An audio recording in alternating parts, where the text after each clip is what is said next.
Hola a todos y bienvenidos. A ver, imaginemos algo por un segundo. ¿Y si ser una buena persona no tuviera nada que ver con memorizar un libro de reglas? ¿Y si se pareciera más a dominar un oficio, como el de un carpintero o un músico? Hoy nos sumergimos de lleno en esta idea que es potentísima de la mano del filósofo Alas del MacIntyre y su interpretación de uno de los titanes del pensamiento, Tomás de Aquino. Vamos a ver la moralidad como probablemente nunca la hemos visto. Para meternos en faena, vamos a seguir una hoja de ruta muy clara. Primero, vamos a desgranar qué significa eso de tratar la moralidad como un arte. Después, veremos cómo Aquino fue capaz de construir su increíble visión del mundo. Nos acercaremos a su obra magna no como a un libro, sino como a un mapa para la vida. Y para terminar, pondremos a prueba todo este sistema enfrentándolo a uno de sus críticos más bestias, Friedrich Nietzsche. Empezamos fuerte. La primera parada de nuestro viaje nos obliga a darle una vuelta de tuerca a lo que solemos entender por ser bueno. No va de obedecer, va de crear. Pensemos en esto un momento. Normalmente la ética nos suena a una lista de prohibiciones, ¿no? Un montón de no harás esto, no hagas lo otro. Pero, ¿y si no fuera eso? ¿Y si se pareciera más a aprender a tocar la guitarra o a cocinar bien? Una habilidad que se pule con práctica, con paciencia y, por supuesto, metiendo la pata de vez en cuando. Pues esta es la idea tan potente que MacIntyre rescata de Aquino. Para Aquino, la palabra clave aquí es arte. Pero ojo, no como pensamos hoy, en plan un cuadro, no. Hablamos de arte en su sentido clásico, del latín ars, que significa un oficio, una destreza. La moralidad, por tanto, no es algo que simplemente se sabe, es algo que se hace. Es el oficio de vivir. Consiste en entrenar el ojo, por así decirlo, para saber diferenciar lo que solo parece bueno de lo que de verdad lo es, aprendiendo de los aciertos, y casi más importante, de los errores. No es una meta, es una práctica continua. Claro, pero como cualquier buen artesano, se necesitan herramientas y sobre todo una tradición en la que apoyarse. La genialidad de Aquino no fue sacarse algo de la manga, sino coger dos de las corrientes de pensamiento más potentes de su época, que además chocaban entre sí, y tejer con ellas algo totalmente nuevo y coherente. Para que nos situemos, estamos en pleno siglo XIII, y el pensamiento en Europa es un campo de batalla. Por un lado está la tradición de San Agustín, muy platónica, que básicamente dice que la verdad nos llega de arriba, a través de la fe. Y por otro, el pensamiento de Aristóteles, que acababa de ser redescubierto y que defendía justo lo contrario. El conocimiento empieza aquí abajo, con los sentidos, con la razón. Era un choque brutal entre el cielo y la tierra. Y es aquí donde Aquino hace algo simplemente extraordinario. En lugar de elegir un bando, demuestra que la fe y la razón no son enemigas, sino que son, digamos, las dos alas del mismo pájaro, que se necesitan la una a la otra. Al fusionar estas dos corrientes, que parecían irreconciliables, no solo zanja un debate, sino que crea el marco intelectual que va a dominar Europa durante siglos. Casi nada. Y el gran fruto de esta síntesis es su obra maestra, la Summa Theologiae. Pero que nadie se asuste por el nombre o el tamaño.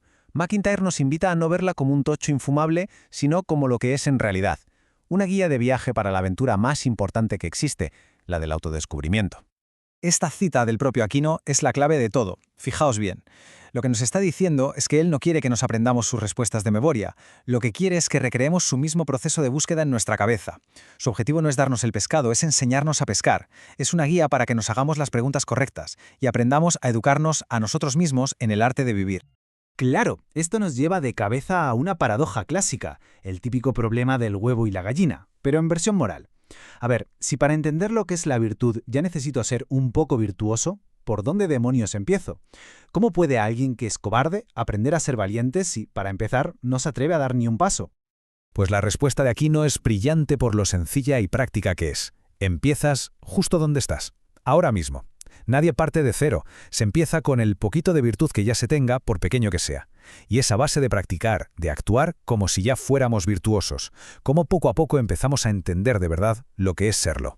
La acción va por delante de la comprensión. Muy bien, ya estamos en el camino, practicando, mejorando nuestro oficio, pero ¿a dónde nos lleva todo esto?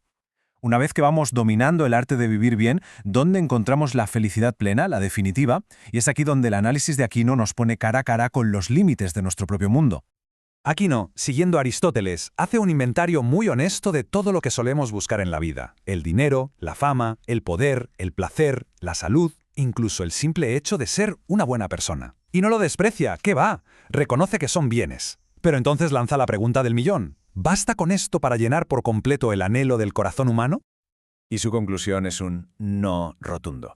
Implacable. Ningún bien de este mundo, por bueno que sea, puede saciar un deseo que en el fondo es infinito. Es como intentar llenar el mar con un vaso de agua. Para Aquino, buscar la felicidad última solo en las cosas de aquí abajo es una tarea sencillamente condenada al fracaso. Es que, si lo pensamos, sin un objetivo final, un para qué, que esté más allá de lo inmediato, la vida se convierte en lo que siglos después diría el filósofo Hobbes, una carrera por conseguir más y más poder que solo se acaba con la muerte. Una especie de cinta de correr de deseos que nunca se satisfacen, una carrera sin línea de meta y, por lo tanto, sin ninguna victoria posible. Durante siglos, esta visión del mundo, con un orden moral y un propósito, fue la base de todo el pensamiento occidental. Pero esos cimientos iban a sufrir el mayor terremoto de su historia. Y ese terremoto tiene un nombre propio: Friedrich Nietzsche. Y para entender este choque de trenes no hay nada mejor que el ejemplo del emperador Federico II. Para Dante, que es heredero directo de Aquino, Federico está ardiendo en el infierno. ¿Por qué? Por poner su ambición personal por encima del orden divino. Pero para Nietzsche, ese mismo acto lo convierte en un héroe, en un espíritu libre que se atrevió a crear sus propias reglas y a vivir según ellas. Aquí lo tenemos, dos visiones del mundo totalmente irreconciliables. La crítica de Nietzsche es demoledora, porque va directa a la línea de flotación de todo el sistema. Lo que viene a decir es que toda esa estructura de Aquino sobre la virtud, el bien, Dios, no es el descubrimiento de una verdad que está ahí fuera, no. En realidad es solo una historia, una narrativa muy bien construida para tapar la única fuerza que de verdad mueve el mundo, la voluntad de poder, el impulso de todo ser vivo por crecer, dominar e imponer su visión. Y que nadie piense que esta es una simple pelea de filósofos de hace siglos. El choque entre Aquino y Nietzsche define la forma en la que vivimos hoy, las decisiones que tomamos y las historias que nos contamos sobre quiénes somos. Y es la propia tradición tomista la que nos ofrece un marco para entender cómo funciona esta batalla de ideas. Desde esta perspectiva, la discusión racional es como si tuviera varios niveles. En el primer nivel, el más básico, cada cual intenta entender qué es bueno para sí mismo. En el segundo, se debate con gente que comparte tus mismos principios. El tercer nivel ya es más complicado. Es debatir con una tradición rival como la de Nietzsche e intentar demostrar no solo que tu visión es mejor, sino que además puedes explicar por qué la otra se equivoca.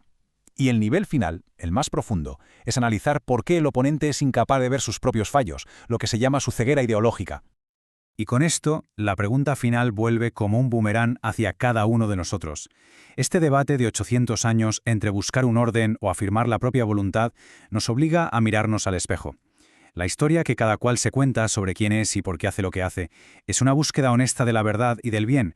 ¿O es, como sospecharía Nietzsche, una máscara elegante para nuestros propios deseos de poder? La pregunta, después de tantos siglos, sigue totalmente abierta.